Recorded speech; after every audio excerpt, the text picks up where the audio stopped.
가지게 되지 않겠습니까? 바울 사도는 그 바울 서신들이 전체가 다 그런 것은 아니지만 그 서신의 앞부분은 전부 이렇게 대피를 시켰어요. 그러니까 바울 사도가 옆에서 성령의 감동받은 것을 서신을 기록하는 대필자에게 쓰도록 했다, 그 얘기입니다. 그렇게 했어요. 그리고 이제 마지막 끝부분에 와가지고 얼마 남지 아니한 그 말씀은 바울이 자기가 직접 썼다, 그 말입니다. 그 왜 그렇게 했느냐? 직접 쓰지. 그런데 그렇게 할 수밖에 없었던 이유가 바울 사도에게는 안질이 있었다. 그러니까 눈이 안 좋은 이런 상황에 있었다라는 겁니다. 그럼 왜 그렇게 됐느냐라고 할 때 성경학자들은 거의가 다 바울 사도가 이제 다메섹 도상에서 강렬한 그 하늘의 빛을 보고 일시적이지만은 앞을 못 보는 이런 상황에 놓이게 되지 않았습니까? 그래서 그 빛을 본 다메섹 거의 가까이 온 그곳에서 이제 사람들의 부축을 받아서 다메섹으로 들어가게 되지요. 그리고 하나님은 그 아나니아라고 하는 선지자를 시켜서 그 사울에게 안수하도록 하고 사울이 아나니아 선지자로부터 안수를 받았을 때 눈에서 비늘 같은 것이 벗겨짐으로 그가 다시 보게 됐다. 사도행전에 그렇게 기록되어져 있지 않습니까? 근데 그때 이후로 완전하게 그 안질, 눈이 고쳐진 게 아니고 그때 이후로 좀 시력이 안 좋고 그 다음에 눈에 계속 눈물이 흐르고 하면서 안질을 앓게 되었다. 고린도서의 말씀에서 그가 자기에게 있는 육체의 가시, 그 가시를 하나님께서 좀 없애주시기를 원하여 3번 기도했다는 내용이 고린도 후서 12장 7절 말씀에 기록이 되어져 있어요. 바로 그 육체의 가시가 안질이었을 것이다, 이렇게 생각을 하죠. 근데 그때 하나님께서 그 바울의 기도를 들어서 안질을 싹 고쳐주시지를 않고 내 은혜가 내게 족하다, 그냥 그렇게 사는 것이 오히려 내 은혜가 내게 머물 수 있는 것이다 라는 말씀을 주시죠. 그래서 바울 사도는 그 응답을 듣고 다시는 그 육체의 가시를 제거해 달라고 기도하지 않고 오히려 그것을 자신의 몸에 간직한 채 그것 때문에 하나님 앞에 더 기도하고 기도함으로써 하나님의 능력이 자신에게 머물러 능력의 사도로서 쓰임받을 수 있는 이런 신앙적 능력으로 삼았다고 하는 것을 우리는 성경에서 볼 수 있다는 사실이죠.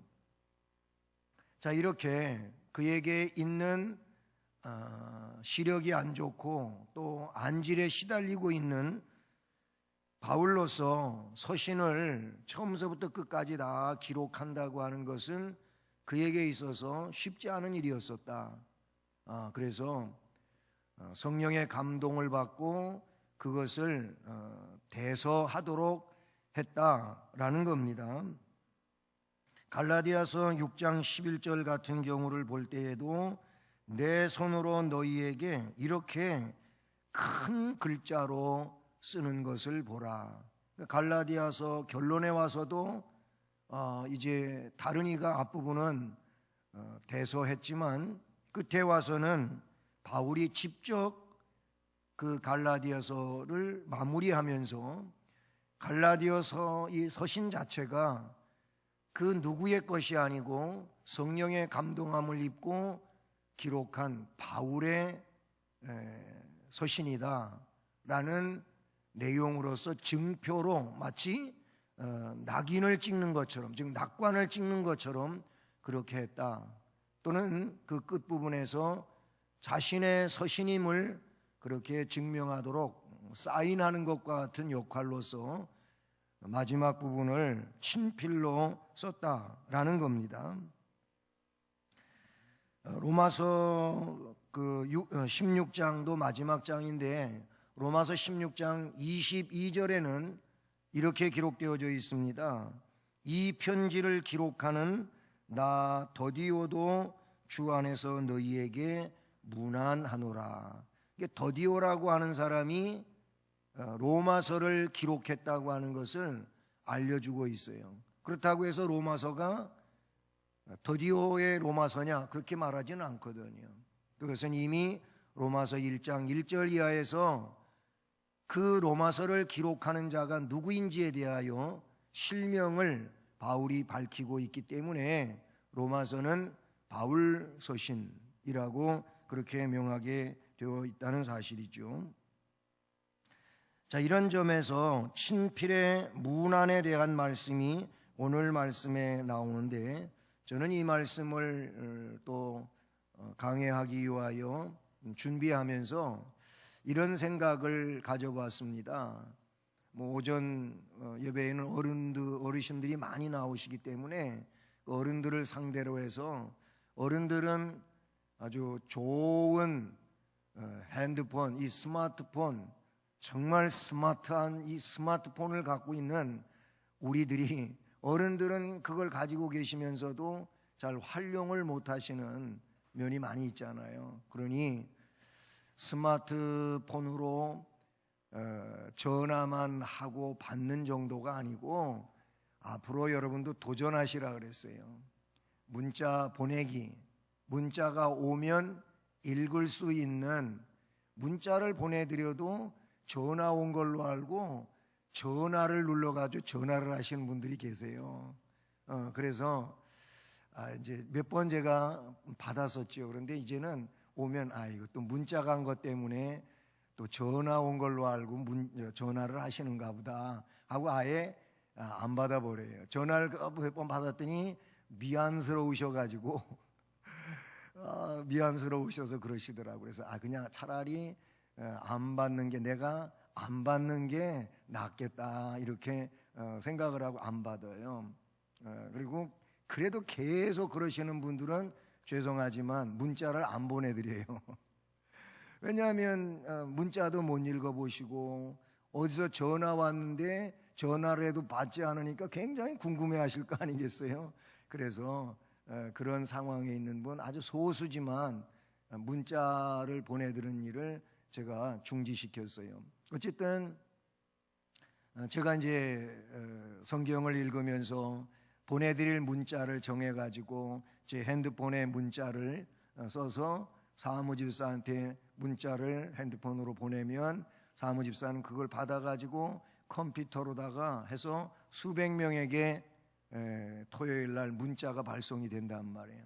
그러나 그건 사무집사가 보내는 게 아니고 제가 말씀 속에서 뽑아가지고 그렇게 만들어서 시작된 거니까 제가 보낸 겁니다. 제가 보낸 건데 어쨌든 어른들한테 그랬어요. 문자를 읽고 보내는 일을 도전합시다. 못하시면은 하시는 분들한테 배웁시다. 배우는 거는 그렇게 어렵지가 않고 사실 배워보면 아주 쉽습니다. 간단합니다. 이런 얘기를 드렸어요. 왜 이 얘기를 제가 꺼냈느냐 하면은 바울 사도도 또는 믿음의 사람들도 문안했잖아요.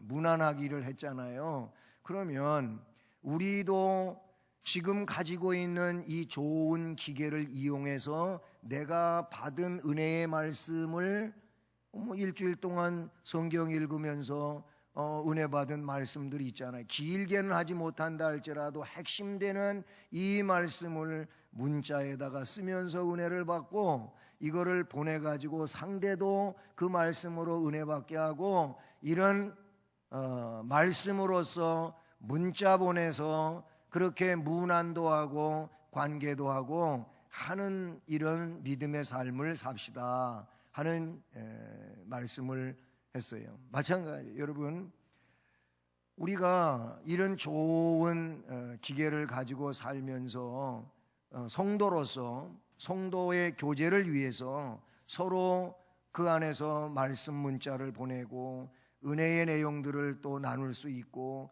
한다면, 이것은 오늘 이 시대에 성도들이 말씀 안에서 서로 교통하고 교제를 이루고 은혜를 나누는 귀중한 내용이 된다라고 생각하게 되는 것입니다. 그래서 나중에 또 문자 보내는 일 갖고 낙심하시는 분이 있을까봐 뭔 얘기까지 했냐면, 막 그게 잘 안 되면 그냥 전화해가지고 얘기해 주세요, 이런 얘기까지 제가 했거든요. 어쨌든 나 바울은 친필로 너희에게 문안하노니 한 것처럼, 나 아무개 권사님에게, 집사님에게, 또 누구에게 이렇게 은혜의 말씀을 전합니다. 이 말씀이 저에게 이런 은혜를 주셨습니다. 이 말씀으로 은혜가 있으시기를 바랍니다. 얼마나 멋있습니까? 이런 삶이 우리 수원성심교회 성도들 안에서 자꾸 관계 속에서 이루어져가는 은혜가 있기를 주님의 이름으로 축복합니다. 그 다음에 두 번째 얘기는 22절 말씀인데, 만일 누구든지 주를 사랑하지 아니하면 저주를 받을지어다. 우리 주여 오시옵소서 라고 말씀하고 있는데, 저는 이 말씀에서 주를 사랑하라고 권면했다고 말씀을 읽었습니다. 주를 사랑하라라는 거예요. 주를 사랑하면 하나님의 생명의 복이 임한다라고 긍정적으로 말씀을 생각해 보는 것입니다. 근데 이걸 부정적으로 말씀에 있는 그대로, 만일 누구든지 주를 사랑하지 아니하면 저주를 받을지어다. 이상하게 앞에 얘기는 생각도 안 하고 뒤에 얘기만 생각하면서 저주받는데, 저주받으라 그랬어, 뭐 이렇게 하면 또 곤란하잖아요. 근데 앞에 수식하고 있는 내용이 뭐냐면, 주를 사랑하지 아니하는 자. 우리는 주를 사랑하는 자로 살아야지, 주를 사랑하지 아니하는 자가 되면은 안 된다, 그런 얘기인 것이죠. 그렇습니다. 주를 사랑하는 자가 돼야 돼요. 에베소서 6장 24절 말씀은 에베소서의 맨 마지막 절이, 에베소서는 6장까지로 되어 있고, 그리고 24절이 마지막 절인데, 거기 말씀에는 어떤 말씀이 있느냐면, 우리 주 예수 그리스도를 변함없이 사랑하는 자에게 은혜가 있을지어다. 아멘. 그렇게 되어 있어요. 우리 주 예수 그리스도를 변함없이 사랑하는 자에게 은혜가 있을지어다.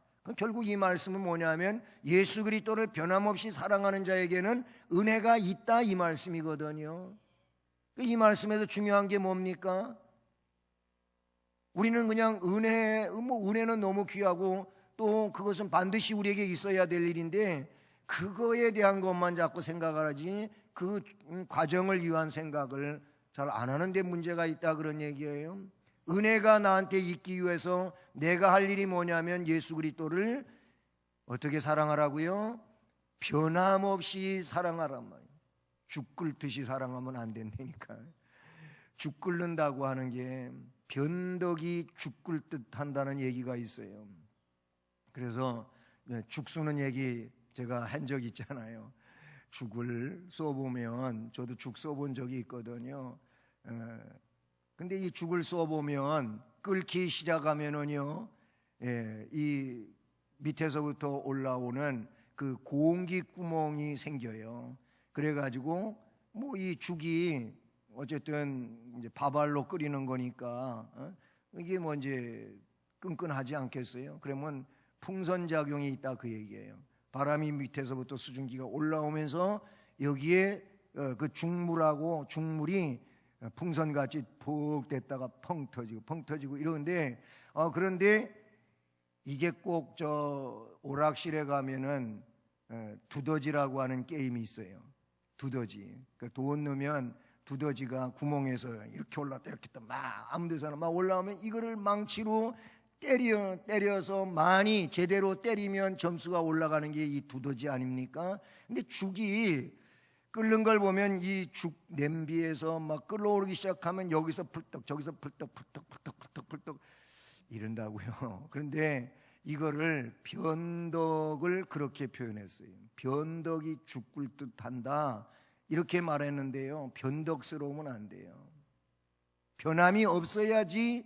변덕스러우면은 이 사람이 그 사람에 대해 종을 잡을 수가 없어요. 그러면 이 신용이 안 가는 거, 믿을 수가 없다 그 얘기예요. 우리는 하나님의 자녀요 성도로서 예수 그리스도를 사랑하되 변함없이 사랑하는 이 믿음이 정말로 중요한 믿음인 줄로 믿습니다. 언제는 엄청 뜨겁고 은혜가 충만한 것 같은데 그런데 그 다음 날은 이게 완전히 또 반대요. 반대. 뭐 때문에 그랬는지 그냥 기분이 푹 가라앉아 가지고 완전 우울이에요. 우울. 예. 뭐 핸드폰 표시로 얘기한다면 눈물 흐르는 거 있잖아요. 그거야 그거. 기복이 굉장히 심하단 말이에요. 그러면은 참 어려움이 많지요. 본인 자신도 그렇고 주변에서 관계하는 분들도 그렇고 그래요. 우리 주 예수 그리스도를 변함없이 사랑하는 모든 자에게 은혜가 있을지어다. 오늘 바울 사도는 이 말씀에서 주를 사랑하라는 권면을 하고 있다고 말씀하고 있지요. 여러분 신명기 11장 29절 말씀에 보면은 거기 그리심산과 에발산에 대한 이야기가 나와요. 그리심산에서 축복을 선포하고 에발산에서 저주를 선포하라. 그러면 이 축복을 선포하는 6지파와 그리고 저주를 선포하는 6지파가 있는데, 그러면 이 6지파는 맨날 저주만 선포하면 기분 나쁠 수 있잖아요. 근데 그 얘기는 어디에 근거를 두고 있느냐면 축복받을 만한 믿음의 역사를 가지고 있는 자들에게는 늘 축복이 선포되어지는 거예요. 그러나 축복을 받을 수 없는, 저주를 받을 수밖에 없는 어떤 불신앙적 행위라든지 이런 삶의 그렇게 살아온 삶의 내용을 가지고 있는 자들에게는 저주가 선포될 수밖에 없다 그 얘기거든요. 결국 어떤 삶에 근거하고 있느냐에 따라서 축복이 선포되어지기도 하고 저주가 선포되어지기도 하는 내용에 대하여 말씀하고 있어요. 그 내용을 신명기 27장 12절로 13절에 축복을 선포하는 그리심산의 6지파와 저주를 선포하는 6지파가, 에발산의 6지파가 나와요. 그 신명기 27장 12절을 보면 너희가 요단을 건넌 후에 시므온, 레위, 유다, 이삭갈, 요셉, 베냐민은 백성을 축복하기 위하여 그리심산에 서고 르우벤, 갓, 아셀, 스불론, 단, 납달리는 저주하기 위하여 에발산에 서고, 신명기 27장 11절로 13절 말씀에 나타나고 있는 내용인 것을 보게 됩니다. 그 말씀에도 보면은 축복을 받도록 그렇게 하나님을 경외하고 믿음으로 산 자들에게는 축복이 선포되어지는 거예요. 그러나 그렇지 않은 불신앙적인 이런 이들에게는 저주가 선포되어진다고 하는 말씀이 나타나고 있는 것을 보게 되는 겁니다. 오늘 이 말씀은 만일 누구든지 주를 사랑하지 아니하면 저주를 받을지어다 그랬어요.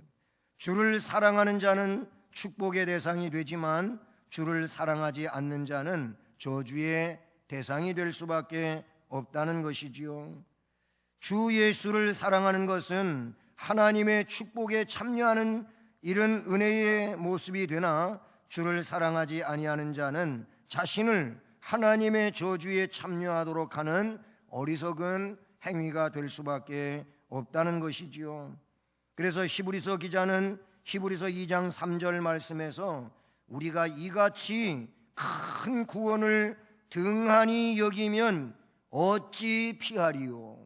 구원의 역사에 대하여 등한히 여기고 산다면 그 자신이 그 구원을 등한히 여겼기 때문에 하나님의 심판을 어찌 피할 수 있겠느냐라고 히브리서 기록자는 히브리 2장 3절에서 말씀해 주고 있는 것을 보게 되는 것이죠. 등한히 여겨야 될 거를 등한히 여겨야지, 등한히 여겨서는 안 될 거를 등한히 여기고 사는 일은, 이거는 굉장히 어리석고 지혜 없는 그런 모습이라고 볼 수밖에 없는 것이지요.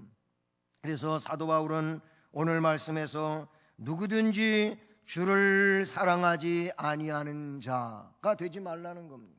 그러므로 주를 사랑하는 자가 되라고 긍정적인 측면에서 권면하고 있는 말씀을 보는 것이죠. 그러면서 붙이는 말씀이 뭐냐면 우리 주여 오시옵소서 그랬습니다. 이것은 요한계시록 22장 마지막 부분에서도 보게 되면 거기 요한계시록 22장 20절 말씀에 주님이 오신다 그랬어요. 그랬더니 아멘 예수여 주 예수여 오시옵소서, 그렇게 말씀에 마무리 짓는 내용을 보게 됩니다. 자, 왜 만일 누구든지 주를 사랑하지 아니하면 저주를 받을지어다 하면서 우리 주여 오시옵소서 이렇게 말씀했을까요? 여러분, 결과는 심판입니다. 결과는 심판이에요. 주님이 오시는 날, 아니 주님 앞에 서는 그날, 이것은 곧 심판이지요. 그래서 요한복음에서는 그 심판에 대하여 이제 선한 일을 행한 자는 생명의 부활로, 악한 일을 행한 자는 심판의 부활로, 즉 멸망의 부활로 나아가게 된다고 하는 것을 말씀해 주고 있는 것이지요. 우리는 우리의 삶 속에서 오직 믿음으로 또 은혜의 역사 속에서 이 22절 말씀 마지막에 나타나고 있는 것처럼 주여 오시옵소서, 이게 원어로는 마라나타입니다. 마라나타, 주 예수여 오시옵소서, 주님 오세요, 기다립니다.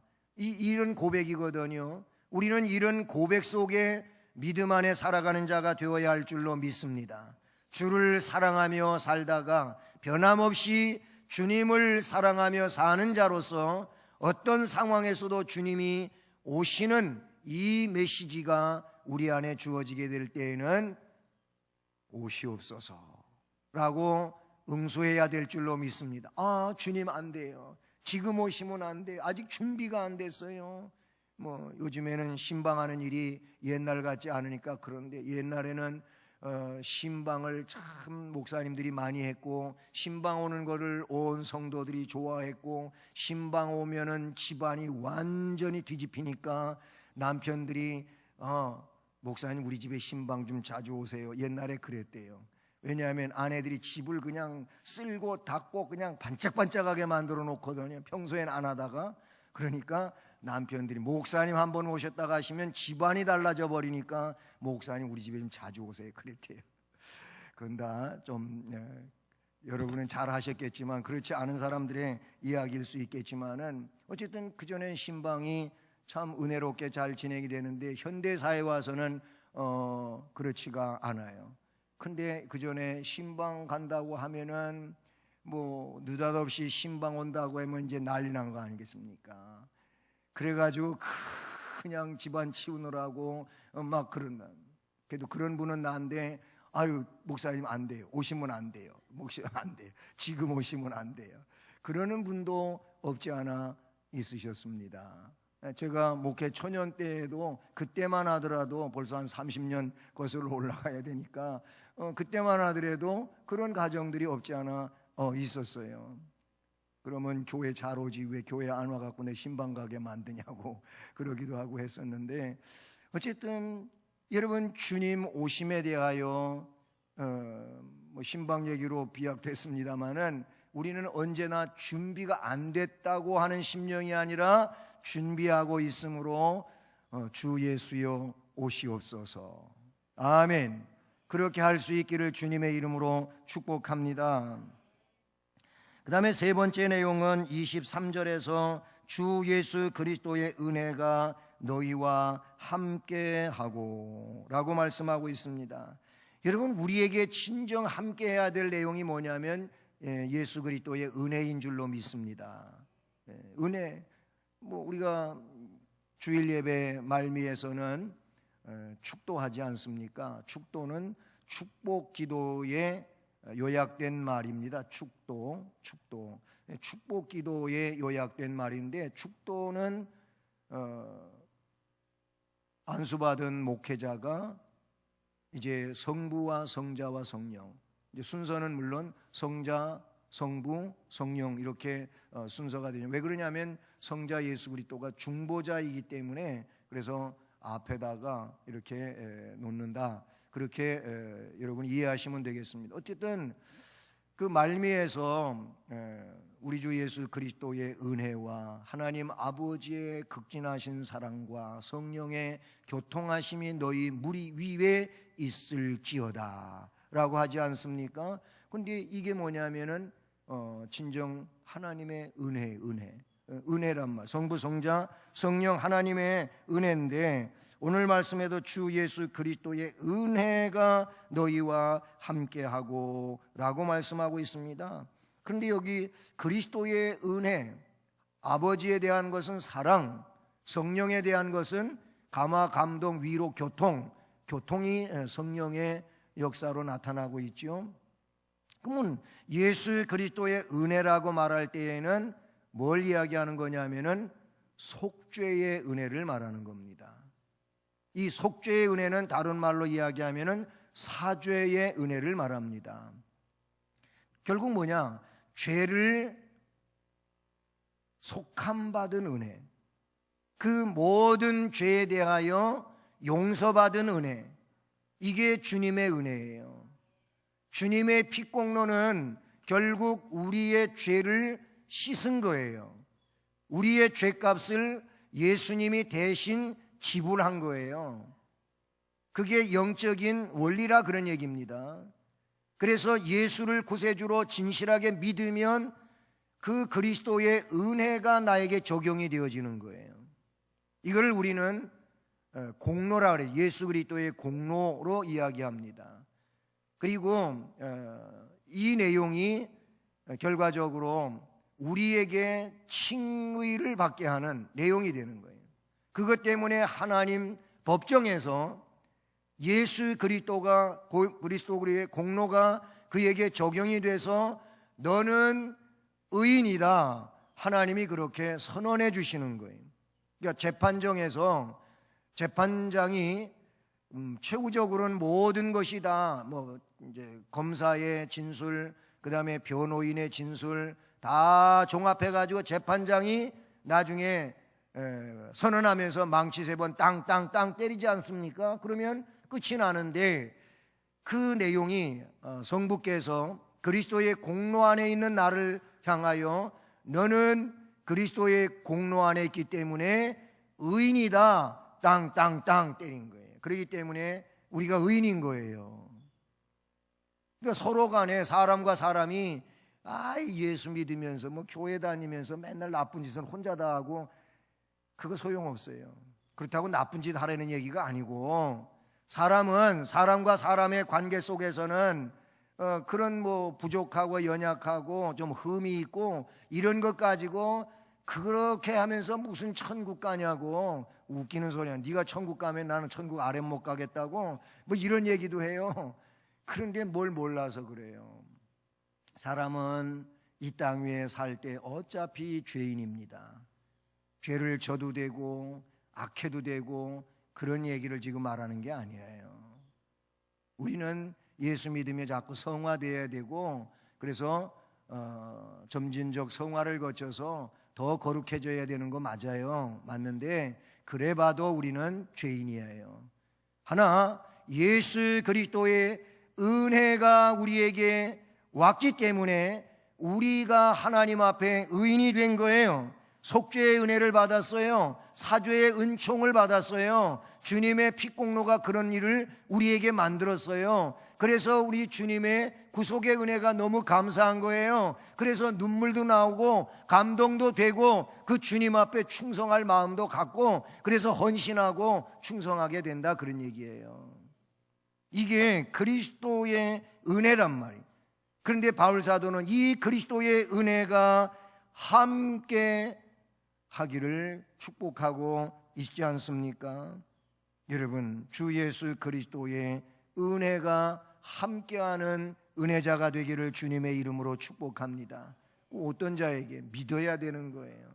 예수 그리스도를 구세주로 믿어야 되는 거예요. 그 예수 그리스도를 바로 하나님으로 나의 구세주로 믿어야 되는 거예요. 믿어야 그 공로가 나에게 입혀지는 것이지 믿지 않으면 안 되는 거예요. 교회 아무리 오래 다녀도 믿지 않으면은 그리스도와 나와는 관계가 없어요. 믿어야 된다. 예수 믿으세요. 예수 믿으세요. 아멘. 예수 믿어야 돼. 예수 믿어야 돼. 그렇습니다. 바로 그 은혜는 우리의 공로로 얻어진 것이 아니고 오직 주님이 나를 사랑하셨기 때문에 내 안에 이루어진 내용인 줄로 믿습니다. 이게 세 번째 내용이에요. 마지막으로 24절 말씀은 나의 사랑이 그리스도 예수 안에서 너희 무리와 함께할지어다. 아멘. 나의 사랑, 이것은 바울의 사랑을 말하는 거예요. 바울의 사랑은 그냥 바울 개인의 것이거나 자신의 것만이 아니에요. 이 사랑은 어디에서 온 거냐면은 주님에게서 온 거예요. 바울이 주님으로부터 그런 사랑을 받았어요. 그래서 바울은 그 사랑을 받은 자로, 그리고 성도들을 그 사랑을 그대로 사랑하는 거예요. 그래서 바울이 한 얘기가 뭐냐면 내가 주를 본받은 것처럼 너희를 나를 본받는 자가 되라, 이런 말씀을 바울이 한 거예요. 바울이 예수님을 본받았어요. 그런 것처럼 너희들은 나를 본받으라 라고 한 거예요. 그 안에는 이 사랑도 주님이 자기에게 주신 사랑, 그 사랑을 그가 온 몸으로 느끼면서 이 사랑을 또 양들에게 준 거예요. 성도들에게 준 거예요. 그러니 이 나의 사랑, 나의 사랑이 그리스도 예수 안에서 너희 무리와 함께할지어다. 아멘. 참 이 놀라운 일이 아닐 수가 없는 것이지요. 여러분, 바울 사도의 사랑은 역시 자기가 그 고린도 후서에 나타나고 있는 것처럼 안 당해본 어려움이 없어요. 어떻게 보면은요, 매도 지독스러운 매를 여러 차례 맞았어요. 그것만이 아니에요. 목숨이 붙어 있는 게 정말 기적 같은 상황이라고도 볼 수가 있어요. 그런데 주를 위해서 그랬던 거예요. 그러면 왜 그렇게 했습니까? 주님이 자기를 죽기까지 사랑한 거예요. 목숨까지 내어주고 사랑했다고 하는 걸 그는 너무나도 실감 있게 느꼈어요. 그래서 자신은 목숨을 바쳐 주를 사랑하겠다고 하는 이런 내용입니다. 그 내용이 그냥 목숨을 바쳐 주님을 사랑한다고 하는 것이 주님만을 사랑하는 것으로 그렇게 연관을 지은 게 아니고 그것이 교회를 사랑하는 거였어요. 성도를 사랑하는 거였어요. 그래서 나의 사랑이, 이 주님이 사랑해 준 그 사랑이 곧 나의 사랑이 너희 안에, 즉 그리스도 예수 안에서 너희 무리와 함께할지어다 라고 말하고 있는 것입니다. 여러분, 이런 사랑이 예수 그리스도 안에서 우리 안에 머물 수만 있다면 이것은 정말로 복스러운 일인 줄로 믿습니다.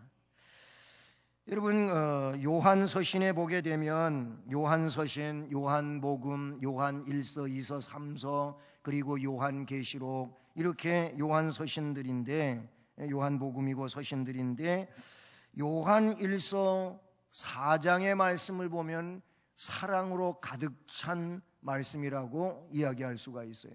그런데 그 요한일서 4장 7절과 8절에는 이런 말씀이 있습니다. 사랑하는 자들아, 우리가 서로 사랑하자. 사랑하는 자마다 하나님으로부터 나서 하나님을 알고. 사랑하는 자마다 하나님으로부터 나서 하나님을 안다고 말하고 있어요. 그러니까 결국 바울 사도가 나의 사랑 안에 그리스도 예수 안에서 거하라고 이렇게 말하고 있다면, 이 또한 그런 것이 우리도 마찬가지예요. 우리가 사랑하는 자로서 그 사랑을 깨닫고 사랑의 삶을 살아가는 자로서 이제 하나님으로부터 난 것이고 하나님을 아는 자일 것입니다. 그래서 사랑해야 합니다. 형제들아, 우리가 서로 사랑하자. 이 말씀처럼 서로 사랑할 수 있기를 바랍니다. 사랑하는 자가 하나님으로부터 난 자이며 하나님을 아는 자라고 말했어요. 반대로 사랑하지 아니하는 자는 하나님을 알지 못하나니 이는 하나님은 사랑이심이라. 사랑하는 자 되기를 바랍니다. 누가 사랑하니까 사랑을 받는 것으로만 좋아하지 말고 사랑하는 자 되기를 바랍니다. 우리가 서로 사랑하는 자가 되어야 할 줄로 믿습니다. 그 요한일서 4장 12절에는 우리가 서로 사랑하면 하나님이 우리 안에 거하시고, 하나님이 우리 안에 거하는 일이 뭐냐면 우리가 서로 사랑하는 것이라고 그렇게 말씀하고 있다는 사실이죠. 그러므로 바울이 자신의 사랑이 그들 안에 함께하기를 기원하고 있다면 이것은 곧 하나님이 사랑하는 자로서 하나님을 알고 그리고 하나님으로부터 난 자임에 틀림이 없을 것입니다.